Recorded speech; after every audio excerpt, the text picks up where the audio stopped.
Hi there, I'm Andrásban and this is Woohoo! Burned Out, the show that explores how to live your life in the 21st century without losing your sanity.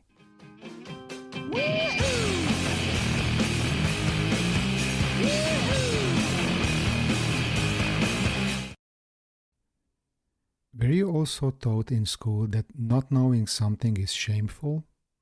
Sit down, son, you are stupid, you failed.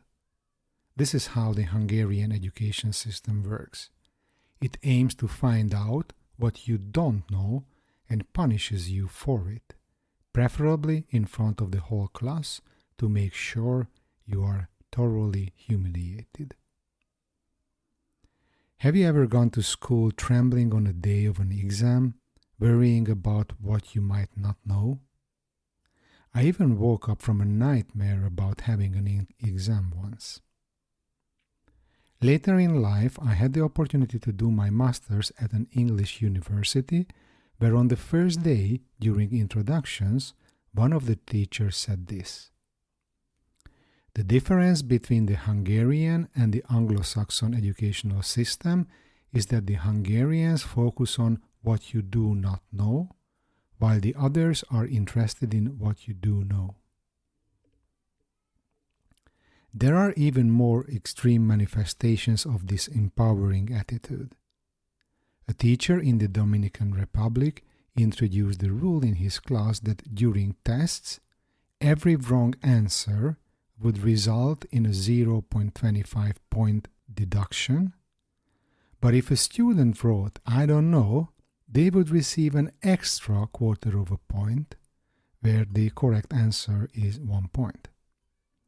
I mean, this is a truly creative solution to properly educate children to admit when they don't know something. This sounds just like a cultural difference, but it's much more than that. There are many struggles in life that can be avoided if we dare to say the magic words, "I don't know." How many people in business or decision making have no idea about the solution to a problem, but out of the desire to maintain appearances, push forward with enormous determination and resolve on some nonsense? This is how the power of idiots comes into play. Have you ever experienced this? Most of us are afraid to speak up against herd mentality and perhaps admit that we don't know something around a table full of geniuses, in quote unquote. This attitude can result in constant anxiety.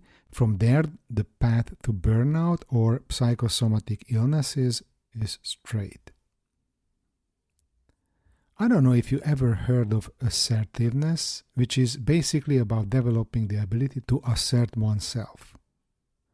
Assertiveness is a confident but non-violent behavior. It is a social skill that relies heavily on effective communication while simultaneously respecting the thoughts and wishes of others. People who are assertive clearly and respectfully communicate their wishes, needs, positions, and boundaries to others. Assertiveness helps people to stand up for themselves and their point of view in a calm and positive way.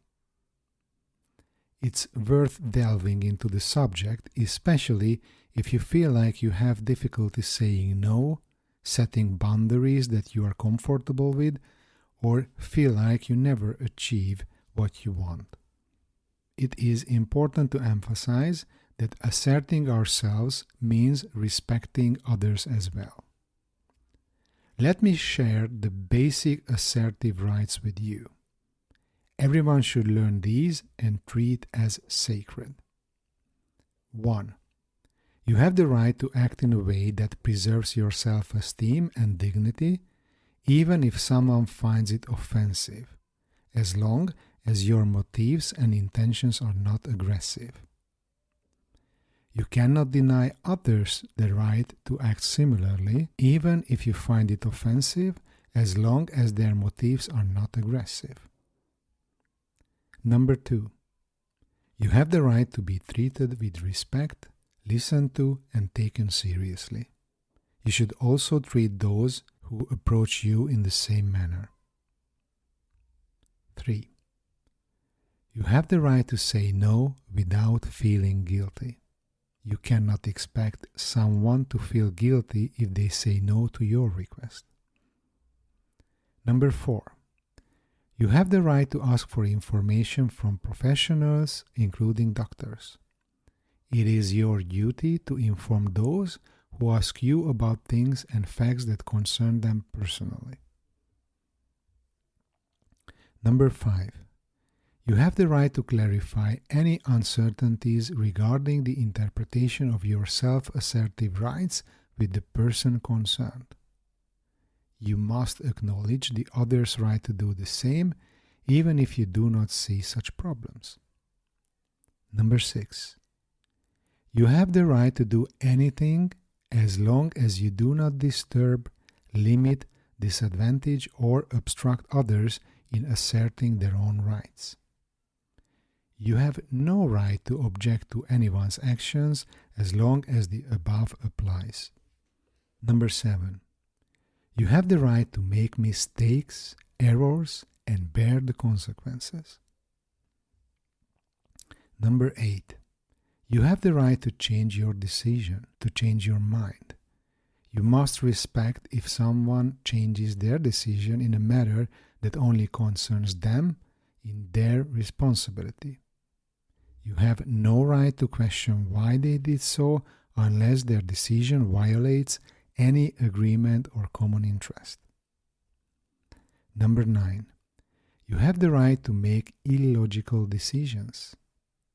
Others have the same right, and you have no right to question their own logic. Number 10. You have the right to say, "I don't know." You have no right to expect anyone to fully understand the furthest consequences of their decisions before making them. You have no right to hold them responsible if they acknowledge this and do not consider an aspect that you consider important, as long as they have taken into account the most basic factors and consequences. Number 11. You have the right to judge your own behavior, thoughts, and feelings, take responsibility for them, and bear the consequences as long as they do not hinder others' exercise of their self-assertive rights. Number 12.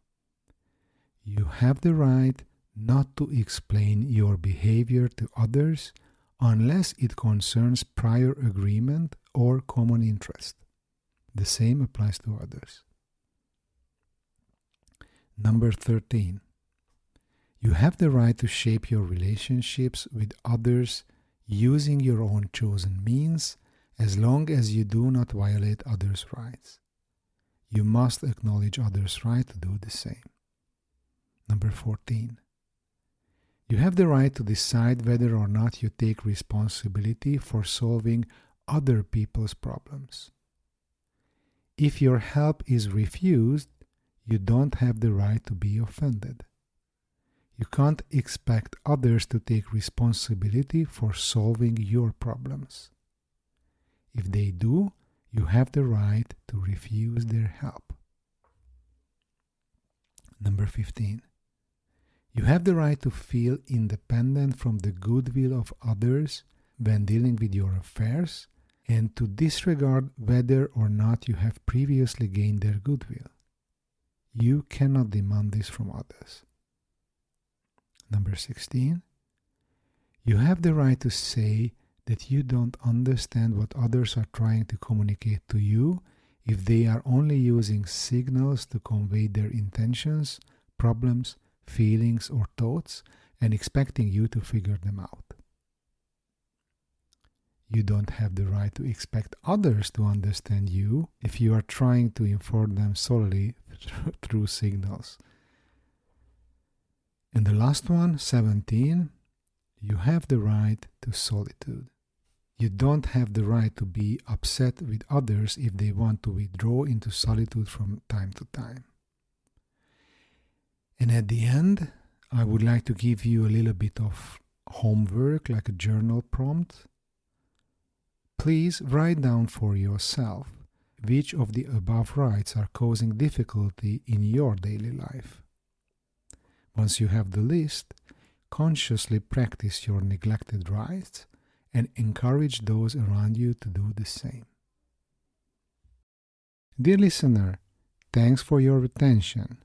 You can get inspiration and help to start a new chapter at banandras.com.